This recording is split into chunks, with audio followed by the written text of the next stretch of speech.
Welcome to new video.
ഫോർമാൻ്റെ ജോലി എന്ന് പറഞ്ഞാൽ ഇപ്പം റിഗ് ഫ്ലോറിലാണ് ശരിക്കും വർക്ക് ചെയ്യുന്നത്.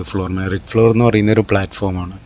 അവിടെയാണ് മെയിൻ ഡ്രില്ലിങ്ങിൻ്റെ എല്ലാ ഓപ്പറേഷൻസും നടക്കാറ്.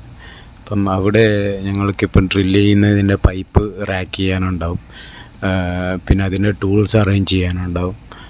ഇപ്പം സ്ലിപ്സ്, എലിവേറ്റർ, അതിൻ്റെ കുറേ hand tools, dog clamp means safety clamp എന്നൊക്കെ പറഞ്ഞിട്ട് ചെറിയ കുറച്ച് ഹാൻഡ് ടൂൾസ് ഉണ്ടാവും, അതൊക്കെ റെഡിയാക്കാനുണ്ടാവും.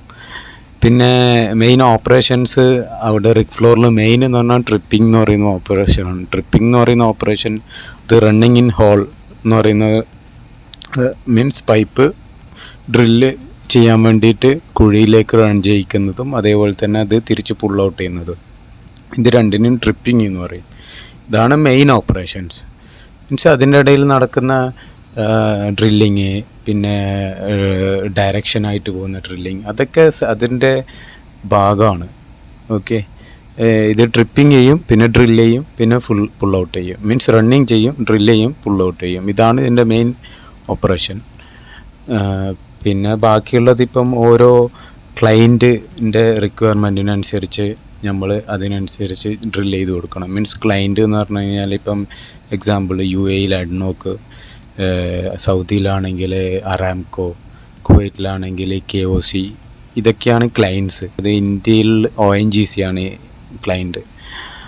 അപ്പം ഇതൊക്കെയാണ് ഇവരുടെ റിക്വയർമെൻറ്റിനനുസരിച്ചാണ് ഈ ഡ്രില്ലിങ് എങ്ങനെയാണ് ഡ്രില്ല് ചെയ്യേണ്ടത്, അതൊക്കെ അതിനുള്ള എക്യുപ്മെൻറ്റ്സും കാര്യങ്ങളൊക്കെ അവർ തന്നെ സപ്ലൈ ചെയ്യും. പക്ഷേ അത് നമ്മൾ തന്നെയാണ് അത് കണക്ട് ചെയ്യുന്നത്, ഡിസ്കണക്ട് ചെയ്യുന്നത്, അതിന് ഹാൻഡിൽ ചെയ്യുന്നതൊക്കെ ഒരു ഫ്ലോർമാൻ്റെ ജോലിയാണ്. പിന്നെ വേറെ മെയിൻ ജോബ് എന്ന് പറഞ്ഞു കഴിഞ്ഞാൽ ഇതിനൊക്കെ നമ്മൾക്ക് അസിസ്റ്റ് ചെയ്യാൻ വേണ്ടിയിട്ട് ഒരു സ്പെഷ്യൽ ജോബ് എന്നുള്ള രീതിയിൽ ചില സമയത്ത് ഈ വയർ ലൈന്, അതേപോലെ തന്നെ സ്ലിക്ക് ലൈന്, കോയിൽ ട്യൂബിങ്, പിന്നെ കേസിങ് ജോബ്, ഇതിനൊക്കെ നമ്മൾക്ക് സർവീസ് പേഴ്സൺസ് വരും. സർവീസ് പേഴ്സൺ എന്ന് പറഞ്ഞാൽ അവർ ഇങ്ങനെയുള്ള സർവീസ് സ്പെഷ്യൽ ജോബ് ചെയ്യാൻ വേണ്ടി മാത്രമേ നിയോഗിക്കപ്പെട്ട ടീമാണ്. അത് തേർഡ് പാർട്ടി ടീമാണ്. വേറെ കമ്പനിയിൽ നിന്ന് ആൾക്കാർ വന്നിട്ടാണ് അത് ചെയ്യുക. അത് അവരെ അസിസ്റ്റ് ചെയ്യാനുണ്ടാവും. അപ്പോൾ അവർ ജസ്റ്റ് ഒന്ന് അസിസ്റ്റ് ചെയ്യുക. ഇത് തന്നെയാണ് മെയിനായിട്ട് ജോബ് വരുന്നത്. പിന്നെ ഫ്ലോർമാൻ്റെ വേറെ ജോബ് വരുന്നത് ഡെറിക്ക് എന്ന് പറയുന്നൊരു ഓപ്ഷനുണ്ട്. മീൻസ് ഒരു ഇതാണ് ഡെറിക്ക് എന്ന് പറയുന്നത്. റിഗ് ഫ്ലോറിലും ഏകദേശം 90 ഫീറ്റ് മുകളിലായിട്ട് കിടക്കുന്ന ഒരു വർക്കിംഗ് പ്ലേസ് ആണത്. അതൊരു ചെറിയൊരു കൺജസ്റ്റഡ് ആയിട്ടുള്ള പ്ലാറ്റ്ഫോം ആയിരിക്കും. കുറച്ചും കൂടെ ഹസാഡസ് ആയിട്ടുള്ള ഒരു ഏരിയ ആണത്. മീൻസ് ഒരു വർക്കിംഗ് പ്ലേസ് ആണ് ഈ ഡെറിക്ക് എന്ന് പറയുന്നത്. ഡെറിക്കിനെ മങ്കി ബോർഡ് എന്നൊക്കെ പറയാം.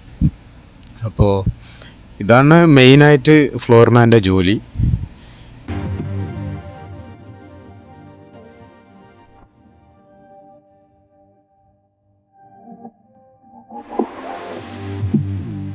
ജോലിയിലോട്ട് വന്നതെന്ന് വെച്ച് കഴിഞ്ഞാൽ ഫസ്റ്റ് റെസ്റ്റ് അബൌട്ടായിട്ട് ജോയിൻ ചെയ്തതാണ്.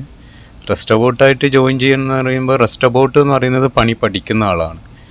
അത് ആർക്കും ഇതിൽ ജോയിൻ ചെയ്യാം. ചില കമ്പനികളുടെ ക്രൈറ്റീരിയ അനുസരിച്ച് ചില കമ്പനികൾക്ക് അവർ എഡ്യൂക്കേഷനും ക്വാളിഫിക്കേഷനും ടെക്നിക്കൽ ബാക്ക്ഗ്രൗണ്ടൊക്കെ ചില കമ്പനിയുടെ റിക്വയർമെൻറ്റും അനുസരിച്ച് ചോദിക്കും. നോർമലി റെസ്റ്റ് അബൌട്ട് എന്ന് പറയുന്ന ജോബിന് ക്വാളിഫിക്കേഷനോ എഡ്യൂക്കേഷനലായിട്ടുള്ള റിക്വയർമെൻറ്റ്സ് അതിൻ്റെ ഒന്നും ഒരാവശ്യമില്ല. പിന്നെ ഏജ് എന്ന് പറയുന്നത് ചില സമയത്ത് ഒരു മെയിൻ ക്രൈറ്റീരിയ ആയിട്ട് വെക്കും. കാരണം റെസ്റ്റ് റോബോട്ട് എന്ന് പറയുമ്പോൾ കുറച്ചും കൂടെ ഹാർഡായിട്ട് വർക്ക് ചെയ്യുന്ന ആളാണ്. അപ്പം ഞാൻ റെസ്റ്റ് റോബോട്ടായിട്ട് ജോയിൻ ചെയ്തു. പിന്നെ ഫ്ലോർമാനായിട്ട് പ്രൊമോട്ട് ചെയ്യും. പിന്നെ അങ്ങനെ റിക് ഫ്ലോറിൽ ഇപ്പം വർക്ക് ചെയ്യുന്നു.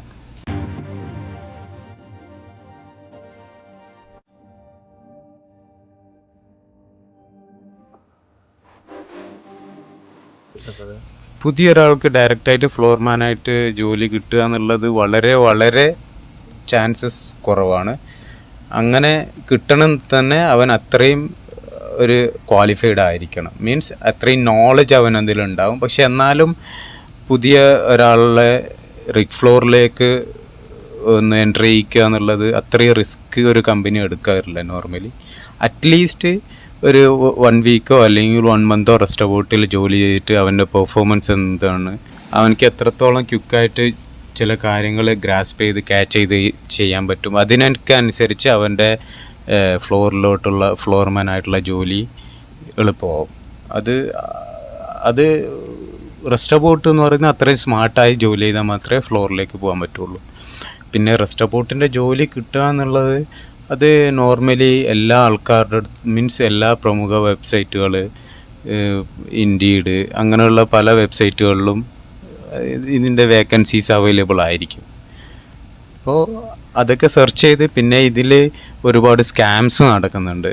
ഈ ക്യാഷ് ചോദിച്ചിട്ടും 5 ലക്ഷം 10 ലക്ഷം ചോദിച്ചിട്ട്. റെസ്റ്റ് ബോട്ടിൻ്റെ ജോലിക്ക് നോർമലി ക്യാഷ് കൊടുത്ത് ജോലി ചെയ്യേണ്ട ആവശ്യമില്ല. കാരണം നിങ്ങൾക്ക് ഒരു അത്രയും മീൻസ് റിക്വയർമെൻറ്റുള്ള ആൾക്കാരാണെങ്കിൽ തീർച്ചയായും നിങ്ങൾ ക്വാളിഫൈഡ് ആണെങ്കിൽ, നിങ്ങൾക്ക് അതിനോടുള്ളൊരു പാഷൻ ഉണ്ടെങ്കിൽ എന്തായാലും അവർ നിങ്ങളെ സെലക്ട് ചെയ്യും. അതിന് മുമ്പായിട്ട് നിങ്ങൾ ജസ്റ്റ് ഒന്ന് ഓയിൽ ഫീൽഡ് എന്താണ്, റെസ്റ്റ് ബോട്ടിൻ്റെ ജോലി എന്താണ്, ഫ്ലോർമാൻ്റെ ജോലി എന്താണെന്നൊക്കെ ഒന്ന് ജസ്റ്റ് ഒന്ന് അതിൻ്റെ ഔട്ട്ലൈൻ ഒന്ന് പഠിച്ചെടുത്ത ശേഷം അഥവാ ഇതിന് താല്പര്യമുണ്ടെങ്കിൽ ഇൻ്റർവ്യൂവിന് പോവുക, പെർഫോം ചെയ്യുക. പിന്നെ ക്യാഷ് ഒന്നും കൊടുക്കേണ്ട ആവശ്യമൊന്നും ഉണ്ടാവില്ല. പിന്നെ വിദേശത്തിലേക്ക് ഇങ്ങനെ ഓയിൽ ഫീൽഡിൽ ജോലി ചെയ്യാൻ താല്പര്യമുള്ള ആളാണെങ്കിൽ ഇന്ത്യയിൽ നിറയെ കമ്പനികളുണ്ട് എക്സ്പീരിയൻസ് ഇല്ലാത്ത ആൾക്കാരാണ് എടുക്കുന്നത്. പക്ഷേ സാലറിയൊക്കെ വളരെ ചീപ്പായിരിക്കും. പക്ഷെ എന്നാലും 1 വർഷം 2 വർഷം കഷ്ടപ്പെട്ട് പണിയെടുത്തു കഴിഞ്ഞാൽ നിങ്ങൾക്ക് വിദേശത്ത് ഈസി ആയിട്ട് കുറച്ചും കൂടെ നല്ല സാലറിയിൽ, അറ്റ്ലീസ്റ്റ് ഒരു നല്ല സാലറി തന്നെ, ഒരു ബെറ്റർ ആയിട്ടുള്ള ഒരു സാലറിയിൽ തന്നെ നിങ്ങൾക്ക് ഫ്ലോർമാനായിട്ടോ റെസ്റ്റ് ബോട്ടായിട്ടോ ഒക്കെ വർക്ക് ചെയ്യാൻ വേണ്ടി പറ്റും.